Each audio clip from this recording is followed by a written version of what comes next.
Welcome back to my channel. My name is Pankaj and my channel name Out of Out.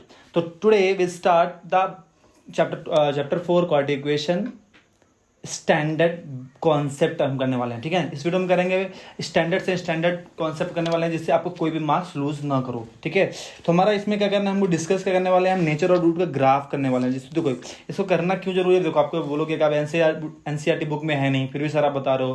देखो उसका meaning क्या है, उसके question आते हैं, एमसीक्यू जाते हैं, 1 मार्क्स 2 मार्क्स अगर लूज कर रहे हो तो आपको बहुत बड़ा नुकसान हुआ पूरा। ठीक है ना, अब देखो केस स्टडी भी आने के चांसेस होते हैं कि आपको कैसे भी घुमा फिरा के दे देता है। तो उसके लिए आपको बेसिक जो है इसका डीप इन डेप्थ में थोड़ा सा नॉलेज होना चाहिए कि आपको कैसे कैसे इसको करना है। ठीक है, तो वो चीज़ मैं करने वाला हूँ। ठीक है आपसे एनसीईआरटी से रिलेटेड ही हो, कोई एडिशनल नहीं है, पर उसी से थोड़ा सा कनेक्टेड है। आप पढ़ लो क्योंकि एमसीक्यू अगर पूछ लेता है तो बहुत चांसेस है कि आप ग्राफ भी देता है, पूछता है। ठीक है, तो आपको उसमें डिस्टर्बेंस ना हो। ठीक है, देखो यहाँ पे अकॉर्डिंग जो हमारा क्या है क्वाड्रेटिक में जनरल फॉर्म लिखा हुआ है यहाँ पर क्या A X square plus B X, ये जनरल फॉर्म नहीं, एक्चुअली वो वाई के इंटरसेक्शन में दिया हुआ है। हमारा जनरल फॉर्म क्या होता है, हमारा A X square plus B X plus C equal to zero, ये हमारा जनरल फॉर्म होता है जहाँ पे कंडीशन होती है A is not equal to zero. ये हमने पढ़ लिया हुआ पहले से। ठीक है, अब यहाँ पे ग्राफ की बात करते हैं। यहाँ पे 2 लिखा हुआ है, ये 2 नहीं है एक्चुअली, यहाँ पे क्या है, ये बी स्क्वायर है। ठीक है ना, बी स्क्वायर माइनस 4ac, यहाँ पे बी स्क्वायर ये माइनस 4ac इक्वल टू 0, और यहाँ पे b square minus 4ac equal to greater less than to 0। इसका मीनिंग क्या हो रहा है, इसमें कंडीशन में लिखा हुआ है कि यहाँ पे जो डी का वैल्यू है वो क्या 0 से बड़ा होता है। यहाँ डी का वैल्यू 0 से के बराबर होता है, और यहाँ डी का वैल्यू क्या होता है, डी से छोटा होता है। ये क्या होता है, जब हमारा डी का वैल्यू पॉजिटिव होगा, ये हमारा डी का वैल्यू क्या होगा, 0 होगा तभी होगा, और नेक्स्ट में क्या जी का वैल्यू नेगेटिव होगा। अगर नेगेटिव होता है तो हमारा ये होगा। ठीक है, ये 3 कंडीशन है। अब 3 कंडीशन देखो यहाँ पे क्या होता है, देखो यहाँ पे अगर हमारा डिस्क्रिमिनेंट है, अगर पॉजिटिव आ गया तो क्या होगा, इसमें ग्राफ ऐसे बनेगा। ग्राफ तो सब में पैराबोला ही बन रहा है, सब में क्या बन रहा है, पैराबोला ही बन रहा है। ठीक है, बट देखो यहाँ पे क्या कितने पॉइंट पे कट रहा है, यहाँ पे 2 पॉइंट पे कट कर रहा है। कितने पॉइंट पे कट कर रहा है, 2 पॉइंट पे। अगर रूट्स क्या है, डी का वैल्यू हमारा पॉजिटिव आता है तो 2 जगह पे 2 रूट्स मिलेंगे हमारे। ठीक है ना, 2 रूट्स मिलेंगे। इसके कुछ और क्वेश्चन बनाऊंगा जो हमसे कुछ पूछते हैं आपसे। ठीक है, नेक्स्ट वन है, अगर डी वैल्यू क्या है 0 है तो क्या होगा, वहाँ पे एक ही जगह पे 2 पॉइंट मिलेगा, आंसर 2 ही मिलेंगे। रूट्स हमारे पास हमेशा क्या होते हैं, 2 ही मिलते हैं। रूट्स हमेशा क्या होते हैं, हमको 2 मिलते हैं। ठीक है, पर यहाँ पे एक ही जगह पे मिल रहा है तो मतलब एक ही रूट्स क्या 2 बार मिलेंगे। ठीक है, तो यहाँ पे भी रूट्स 2 मिलेंगे बट वो एक ही काउंट होगा क्योंकि वो दोनों सेम मिलेंगे। ठीक है, यहाँ पे क्या इंटरसेक्ट कर ही नहीं रहा है तो यहाँ पे कोई भी रूट्स नहीं है, यहाँ पे 0 है। तो ध्यान रखना, कभी पूछता है कि क्वाड्रेटिक इक्वेशन में कितने सोल्यूशन पॉसिबल हैं, तो बोलना एट मोस्ट 2, कितना, एट मोस्ट 2, कि उसमें क्या है मैक्सिमम तो 2 ही पॉसिबल लगते हैं, मैक्सिमम या मोस्ट ले सकते हैं। ठीक है, मैक्सिमम पूछे या मोस्ट पूछे तो मैक्सिमम कितने पॉसिबल हैं, 2।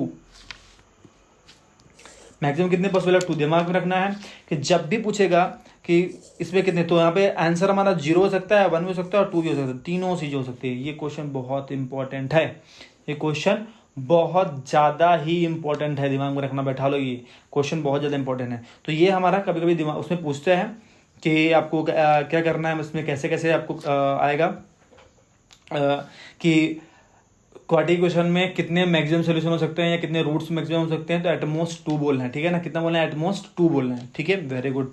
तो ये हमारा ग्राफ रिलेटेड हो गया। अगर 2, क्योंकि प्लस में है, डी की वैल्यू है तो 2 जगह पे, 0 है तो 1 जगह पे, अगर छोटा है तो क्या होगा, उससे 1 भी नहीं मिलने वाले। ठीक है, ये हमारा ग्राफ हो गया। नेक्स्ट में हमारा यह सम ऑफ 0 क्वाड्रेटिक पॉलिनोमियल चैप्टर में पढ़ा हुआ है कि सम ऑफ 0 क्या होता है, अल्फा प्लस बीटा होता है माइनस बी बाई ए। ये माइनस बी क्या होता है, वो एक्स का कोफिशिएंट होता है, मतलब एक्स का दोस्त होता है, साथ में रहता है, और एक्स स्क्वायर के साथ में ए रहता है। ठीक है, ये देखो यहाँ पे लिखा हुआ है, ये बी एक्स के साथ में, ए इसके साथ में। ठीक है, ये कंडीशन, यहाँ पे एक कंडीशन लगेगी कि A should be not equal to 0। ठीक है, नेक्स्ट वन यहाँ पे प्रोडक्ट ऑफ 0 करेंगे तो अल्फा इंटू बीटा आएगा। अल्फा इंटू क्या आएगा, बीटा आएगा। उसका फॉर्मूला होता है सी बाई ए, कॉन्स्टेंट टर्म होता है सी, और ये होता है कोफिशिएंट ऑफ एक्स स्क्वायर, मतलब एक्स स्क्वायर के साथ में रहता है, ये वाला एक्स स्क्वायर के साथ में रहता है। तो ये हमारा बेसिक कॉन्सेप्ट है। अब इस चीज़ से रिलेटेड कुछ और चीज़ें आपको मिलने वाली है। ठीक है, इसी से रिलेटेड और कुछ चीज़ें मिलेंगी। ठीक है, वो हम करेंगे अभी। नेक्स्ट वन हमारा, तो यहाँ पे ये चीज़ करने की जरूरत नहीं है, अभी मैं इसको नहीं कर रहा हूँ, हाईलाइट नहीं कर रहा हूँ, क्योंकि हमारा मेन क्या है, हमारा ये चीज़ है। ए कब बड़ा होता है और ए कब क्या छोटा होता है। कभी कभी केस स्टडी क्वेश्चन पूछते हैं, इसमें से क्या पूछता है, केस स्टडी क्वेश्चन पूछता है और ग्राफ दे देगा ऐसे ही आपको, ठीक है। तो ध्यान रखना, अगर ऊपर की तरफ ग्राफ है, अगर ये ऐसे ये ऊपर की तरफ ग्राफ गया है, क्या गया ऊपर की तरफ, यू बना हुआ है, यू बना हुआ मतलब क्या है, ए का वैल्यू क्या है, प्लस में है, ए का वैल्यू क्या है, प्लस में है, मतलब ए का वैल्यू क्या होगा, मान लो 3 मान सकते हैं या 1 मान सकते हैं, 2 मान सकते हैं, कुछ भी मान सकते हैं। एग्जांपल देता हूँ, यहाँ पे लिखा हुआ है ए एक्स नहीं लेता हूँ मैं, कि 3x plus 5x plus 10 equal to 0 लिख दिया, या मैंने लिख लिया एक्स स्क्वायर आएगा यहाँ पे, x square plus 5 equal to 0 लिख दिया, ये लिख दिया। तो इस सब में क्या देखो, यहाँ पे ए क्या है, पॉजिटिव, ए क्या है हमारा पॉजिटिव, अगर ये पॉजिटिव मतलब क्या है, हमारा जो ग्राफ बनेगा ऊपर की तरफ बनेगा, क्या बनेगा, ग्राफ ऊपर की तरफ बनेगा। अब देखो ये वाला कंडीशन देखते हैं, सेकंड कंडीशन से नीचे की तरफ बना हुआ है, नीचे की तरफ बना हुआ है, यहाँ पे कि ए का वैल्यू क्या है, नेगेटिव आएगा, ठीक है, ए का वैल्यू क्या आएगा, नेगेटिव आएगा। जैसे कभी लिखा होता है कि यहाँ पे x square plus 5x plus 9 equal to 0, ठीक है। अब ऐसे कंडीशन में क्या करते हो, आप यहाँ पे माइनस का मल्टीप्लाई कर देते हो, सब कुछ चेंज कर देते हो और सॉल्व कर देते हो, ठीक है ना। ये तो वो चीज़ नहीं करना है, वो चीज़ नहीं करना। मैं अभी रैंडम एग्जांपल ले रहा हूँ, उसको सॉल्व करने मत लग जाना, ठीक है। अगर यहाँ पे माइनस है तो ठीक है, दिमाग में रखना, उसका ग्राफ जो बनता है नीचे बना है। ये क्वेश्चन आता है केस स्टडी में, उस बेस पे बना रहा हूँ। कभी कभी MCQ जो पूछता है, ए अगर ऊपर बड़ा है तो ऊपर की तरफ यू बनेगा, ठीक है, क्योंकि आप यू मीन्स तुम क्या पॉजिटिव पर्सन हो। तो ध्यान रखना कि जब तुम्हारी बात आएगी, तुम बहुत पॉजिटिव पर्सन हो, तुम्हारा क्या हो, बहुत पॉजिटिव पर्सन हो। पॉजिटिव पर्सन मतलब क्या है हमारा, हम वो हमारी बात कर रहा है, पॉजिटिव मतलब हमारी बात कर रहा है, यू मीन्स हम क्या है, ये तुम मतलब तुम मतलब क्या हुआ हमारा, हम लोग बहुत पॉजिटिव पर्सन है, हम लोग नेगेटिव की बात नहीं करते। अगर यहाँ पे नेगेटिव आ रहा है, नेगेटिव मतलब क्या हो गया, वो किसी और डायरेक्शन में जाएगा, ठीक है, उसको छोड़ दो। फिर दिमाग में रखना कि अगर पॉजिटिव बोलेगा तो हमको यू की तरफ जाना है, ठीक है। और नेगेटिव आ रहा है तो वो एन बनाएगा। ये भी एक सिंपल लॉजिक है। यहाँ पे अगर नेगेटिव बन रहा है साइन तो वो एन बना रहा है, वो क्या बना रहा है, एन बना रहा है, ठीक है। ऐसे अगर सोच लोगे कि ये एन है, एन मतलब कि नेगेटिव मतलब एन बनाएगा, पॉजिटिव मतलब कि वो डायरेक्टली पॉजिटिव रहेगा, यू बनेगा, मतलब तुम्हारी बात कर रहा है वो, ठीक है। एक लॉजिक बना सकते हैं यहाँ पे। नेक्स्ट में कुछ फॉर्मूले दिए हुए हैं जो हमारे पॉलिनोमियल चैप्टर में भी काम आते हैं और हमारे क्वाड्रेटिक इक्वेशन चैप्टर में भी काम आते हैं बहुत ज़्यादा। मैं इसमें कुछ बता रहा हूँ, जैसे हमारा लिखा हुआ है हमारा ये फॉर्मूला बनता कैसे है, एक दो चीज़ें बता रहा हूँ कैसे फॉर्मूला हम बना सकते हैं और कैसे बनता है, ठीक है। जैसे ये लिखा हुआ है तो हमारा हमको अगर मालूम होगा A plus B the whole square जो क्या होता है, A square plus B square plus 2ab होता है सर, ठीक है। तो a plus B the whole square, ये 2ab को मैं उठा लाता हूँ इधर, तो यहाँ पे जाएगा माइनस का 2ab, यहाँ पे बचेगा क्या, a square plus B square, क्या बचेगा यहाँ पे,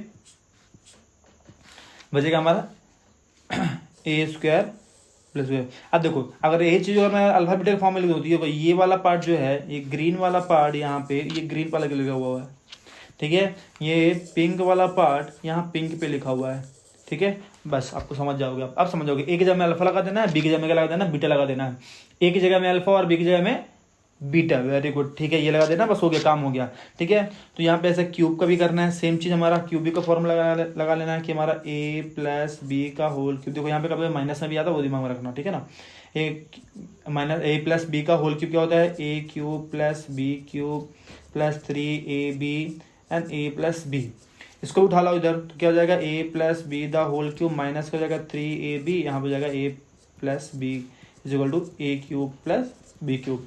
अब दिमाग में रखना, बस हो गया कि हमारा ये ग्रीन वाला पार्ट है तो यहाँ पे ग्रीन पे दिया हुआ है, ये ग्रीन वाला दिया हुआ है, और ये जो पिंक वाला है वो पिंक पे दिया हुआ है। सिंपल सी बात है, खत्म कहानी, बस इतना ही करना है, ठीक है। इसमें कौन सा फॉर्मूला इंपॉर्टेंट है मैं बता रहा हूँ, उसको बिल्कुल लिख लो या याद कर लो, नहीं है अगर देखो वीडियो चला जाएगा, अब मिल नहीं पाएगा, इसलिए लिख लो, ज़्यादा बेटर है। स्टॉप कर लो, पॉज कर लो और लिख लो ये फॉर्मूला जो मैं बताने जा रहा हूँ, वो इंपॉर्टेंट फॉर्मूला है, ठीक है ना। ये आपको पहला फॉर्मूला बहुत ज़्यादा इंपॉर्टेंट है, ठीक है। इसमें से आपको सेकंड फार्मूला भी इंपॉर्टेंट है, ये fifth formula is very very important, ठीक है। सिमिलरली यहाँ पे देखो माइनस का लिखा हुआ है, ये भी इंपॉर्टेंट है, ठीक है। एटलीस्ट ये 4 फार्मूला बिल्कुल इंपॉर्टेंट है, ये 4 फार्मूला बिल्कुल इंपॉर्टेंट है, ठीक है। दिमाग में रखना ये 4 फार्मूला, तो अब दिमाग में बैठा ही लो, ये बहुत ज़्यादा पूछता है, तो दिमाग में रखना ये 4 फार्मूला जरूर कर लेना। बाकी अगर कर ले तो बहुत अच्छा है, अगर नहीं भी करते तो चलेगा, फाइन है, ठीक है ना। पर ये 4 फार्मूला बिल्कुल मिस मत करना, ये 4 फार्मूला करना ही करना है, ठीक है। तो ये हमारा जो चैप्टर, हमारा जो कॉन्सेप्ट है वो हमने कर लिया है। अब हम करने वाले हैं नेक्स्ट वीडियो में एक्सरसाइज करने वाले हैं, ठीक है। अगर ये सारी चीज़ आप कर लोगे तो आपको जो मार्क्स है कभी आपको लूज नहीं होंगे, आपको फुल आउट ऑफ आउट मिलने वाले हैं, फुल आउट ऑफ आउट मिलने वाले हैं, ठीक है ना। तो दिमाग में रखना ये सारी चीज़ें हैं, ये सारी चीज़ें जो हैं मैं क्यों बता रहा हूँ, क्योंकि आपको मार्क्स को बचा के रखना है, उसको सेव कर रखना है, उसको आपको लूज नहीं होने चाहिए, आपको फुल मार्क्स मिलने चाहिए। मेरा टारगेट ये है, ठीक है। दिमाग में रखना ये सारी चीज़ें। मिलते हैं नेक्स्ट वीडियो में, और नेक्स्ट वीडियो में करने वाले exercise questions. Okay, all the best, मिलते हैं नेक्स्ट वीडियो में।